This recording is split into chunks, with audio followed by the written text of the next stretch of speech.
xaafadani waa xaafad deegaan ahaan dee oo qof bini'aadan degi karo weeye.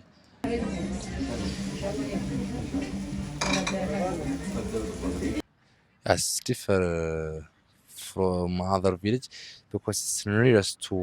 Borde International Airport. ugu dambeyn saaxiib yaal taxiga waan soo raacnay isfahan waa dheer ka bacdi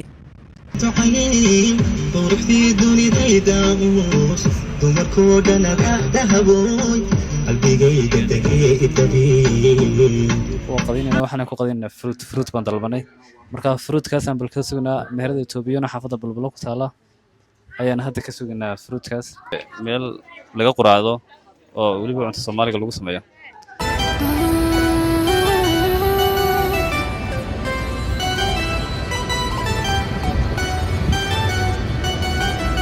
السلام عليكم ورحمة الله وبركاته صاحب يا رسول الله هذا ملك صاد دون دافع كجوكتان waxaan joognaa magaalada Addis Ababa caasimada dawladda Itoobiya waxaan saaxiib yaal muuqaal ka sameyn doonaa nolosha Addis Ababa sidoo kale xaafado kamid ah magaalada Addis Ababa ayaan gaar doonaa nolosha waxa lagu quraacdo waxa la cuno sida life dealing oo qofku maalinka ugu noolaan karo ayaan muuqaal aad iyo aad u cajiib ah ka sameyn doonaa waxaan maalinkaana sameynaa ka warrami doonaa saaxiib yaal muuqaalkan oo inoo bilaabmi doona xilli subaxnimo hadda ayaan soo kacnay waa 9:00 iyo barkii subaxnimo waxaanu inoo socon doonaa ilaa inta habeenimada ka gaarayno waxyaabaha aan sameyn doono ee nolosha taaskas ka qaban doono fadlan haddii muuqaalkan ku soo gaaray share garee saaxiibadana la wadaag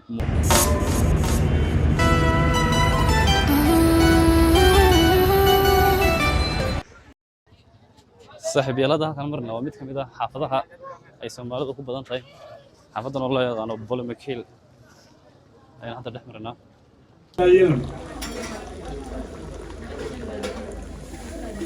saaxiib yaal imika waxaan soo gaarnay meel laga quraado oo waliba cunto Soomaaliga lagu sameeyo halka hadda aan soo gaaray oo dhowrkiisa waxa ugu dambeeyay inaan ka quraacay aniga quraanaysaaka waxaana ka cuni doonaa laxoox iyo muqbad amba oodka iyo muqbad soo taqaana marka waan isla daawan doonaa insha Allah quraacdeena maadaama xilli subaxnimo ay muuqaalkiina ku bilaabmay insha Allah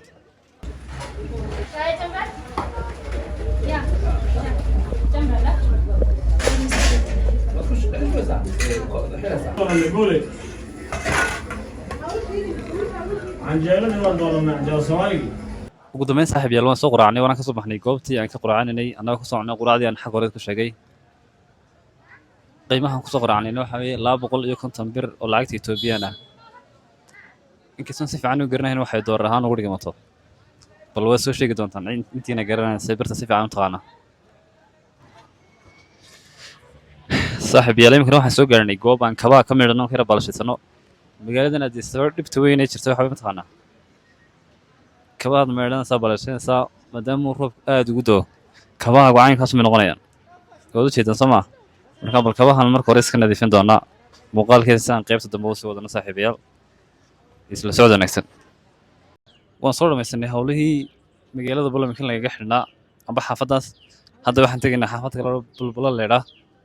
lacagtana kaash ma ku soo baxno markii iibir bi naga jirtay oo iska dhibadantay iibirtu marka kaashti ku fiicantay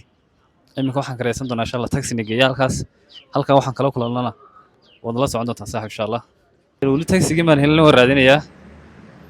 meeshan waa meel highway baabuurta aad marayaan marka baabuurta Itoobiya dadka iska ilaalinaya wadooyinka khatarta leedahay marka la heshiiyo taxiga helo ayaa muuqaalka ka soo doonaa insha Allah saaxiib bal tagaasidaas ma tagi doonaa la heshiin doonaa insha Allah kuwaas wax beerin ku jira hadda arkay wadada Itoobiyana khatarteeda ay leedahay haddii aanad aad isaga jirin marka taxiga xaggayga hor taagan ayaan tagi doonaa insha Allah ugu dambeyn saaxiib yaal taxiga waan soo raacnay isfahan waa dheer ka bacdi waxaan isku fahmi weynaa qiimaha marka uu geenayo meesha ugu dambeyn waxaan isla qaadanay markaan dhowr taxi soo maray in adeeg faras leedah oo Itoobiya ka shaqeeyay inuu adeeg ay geliyo oo igu geeyo halkan u baahanahay ruuxa soo qoray waan eegi doonaa insha Allah marka ninka adiga ayaa taxiga wataan ninka inkastoo isku fahmi weynay English iyo Amharic ama sidaan ma aqaano English kan xogaa dad isku fahmay dadkii English ka fahmay marka sawiis la socdo wanaagsan saaxiib yaal ugu dambeyn waxaan soo gaarnay mid kamid ah xaafadaha ugu bilicsan ee magaalada Addis Ababa ku yaala xaafadan oo loo yaqaano Bole Bulbulo ayaan joognaa oo xaafadaha ugu quruxda badan ee ku yaala magaalada Addis Ababa mudooyinka ugu dambeeyna shacabka Soomaalidu ay aad ugu soo badanayeen xaafadan oo la gaar ah inay dhir green ah leedahay goobo dadku ku nastaan leedahay sidoo kale goobo dadku ay ku socdaanna ay gaar u leedahay ayaa maanta muuqaalkeena ku saabsanaa sidaad u jeedaan fooqyo aad u dhaadheer iyo dhul diyaarsan oo green ah ayaa labarkeega ka muuqda iyo xataa waddadii dadku ay marayeen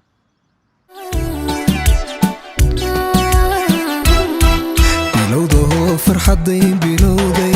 maskaxdayda buuqa ka sartay igu behertay caashaqa beertay qalbigayga saaxiibayaal waxaan weli dhex joognaa xaafadda bulbule boola bulbule nimankan dhallinyarada soomaalida ayaan kula kulmay xaafadda bal waxaan ka weydiin doonaa xogta ay ka hayaan xaafadan ee la xidhiidha soo dhowo saaxiib صاحب معاه ودوه soo dhowo saaxiib magacaa صاحب ابشر بالله abshir balbadha xaafadan ma khurlas ما يكون دلن صاحب دتك waxaan ahay imaado soo digay intee leeg baad deganeed ambaa isku noolad sanad kulay sanad uun baa deganayaan ilaa qiyaas sanad baad degantay si fiican buu kala garanaysa xog badan markaa tamiya ma xogaan anigu inaad xaafadeeda uun garanayo mooyaane haa meel kale ka garan maayo xaafadan oo tixraac iyo waxaas waan gartay waayo waxaad iga warantaa xaafadaha kale magaalada Addis Ababa ku yaala xaafadan maxay kaga duwan tahay la odhan karaa xaafadani waa xaafad deegaan ahaan dee oo qof bini'aadan degi karo weeye xaafadaha kalena waa inta badan hadda boonimikooda kale waa xaafad suuqa weeye oo baabuurteedu iska badan tahay oo dee suuq ahaan loo degi karo laakiin halkan waa xaafad nasasho xabashada inta u badan ba halkaanay degan tahay oo deegaan ahaan baaba loo soo degaa soomaalidiina hadda way kusoo badanaysaa waa awal in yaroo tiro yar baa degnaan jiray laakiin hadda way kusoo badanaysaa waa intaas markaa dadku maxay ku doorteen dadka Soomaalida maxay ku doorteen xaafadan soo degaan xaafadan hadda waa aragtaa beertan iyo dhismahan qaabka qurux badan oo loo dhisay iyo waxaasay soomaalidu ka heshaayo marka saas ku soo wartaa dhihi karaan markaa quruxda iyo nadaafadda iyo bilicda ayay ku soo doonayaan haa in badan saaxiib yaal hadda waxaan soo gaarnay mid ka mid ah goobaha lagu nasto ku yaala xaafadan boola bulbula ninkan odayga oo ka mid ah dadka halkan kula kulmay fadhiyey bal ayaan ka weydiin doonaa xaafadan iyo waxyaabaha ay xaafada kaga duwantay marka inkastoo Soomaaliga wax yar ka garanaya laakiin bal English baan ku wareysan doonaa intii aan iska fahamno brother welcome Welcome. what's your name My name is Mohammed. Mohammed Yeah. Okay this is your village Yeah. Bulbula Bolibulula. Yeah. can you tell me about this Bulbula what's different another for villages Yes, differ from other village because it's nearest to Bole International Airport, and the other is very beautiful, like the corridor, whatever. So the better one for green, closest to other treaty, whatever village it is closest. So beautiful. okay it's near airport this village It's very close to airport, maximum 30 or 5 kilometer far apart from this. So 5 kilometers only only. Yeah.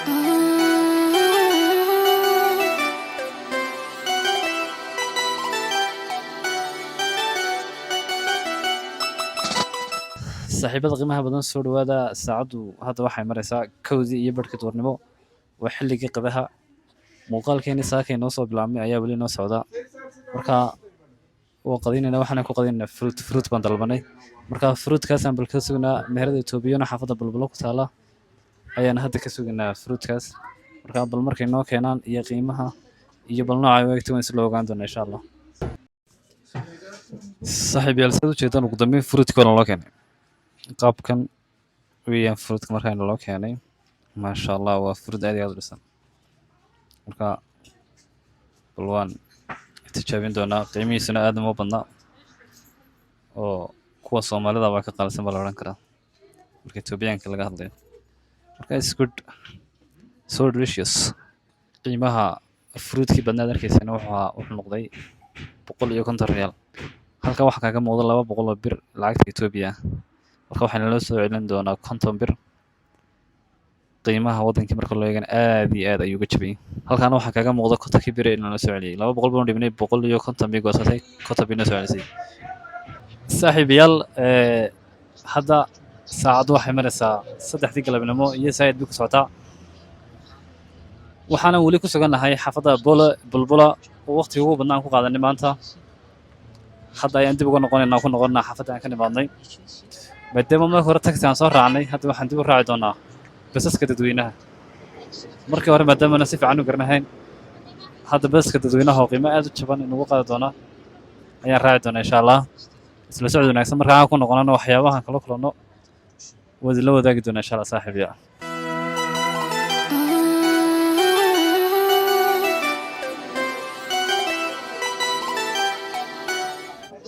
saaxiib yar ugu dambeyn hadda waxaan imaadnay mid ka mid ah maqaayadaha Soomaalida ee Addis Ababa ku yaala maqaayadan oo hadda saad arkaysaan ay ka cabino shaah barraad ah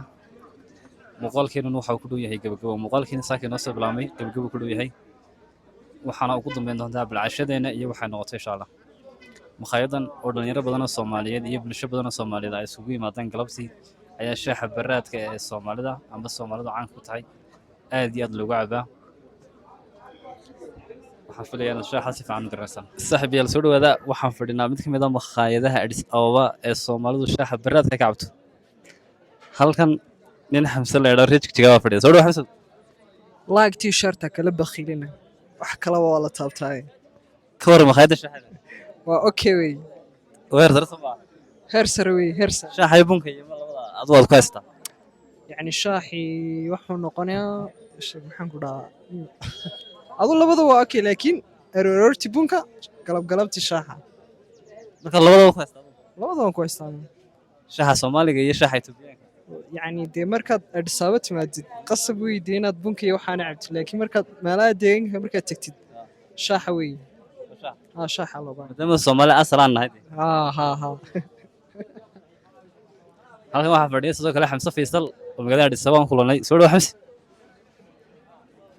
waan dhawahay aad baan ku dhawahay channelka Ridwaana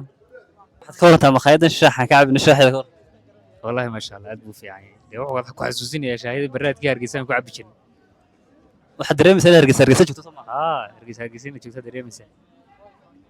bunka iyo shaaha iyo adigu yimaad ku haysta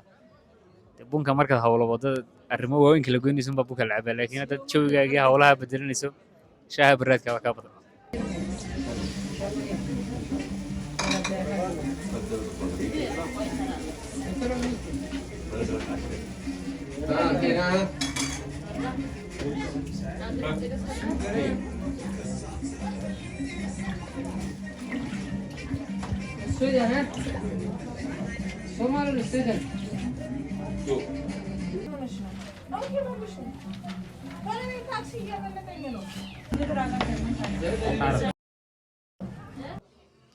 ugu dambeyn saaxiibayaal waxaan soo gaarnay gabagabada muuqaalkeeni inagoo ku cashayn doona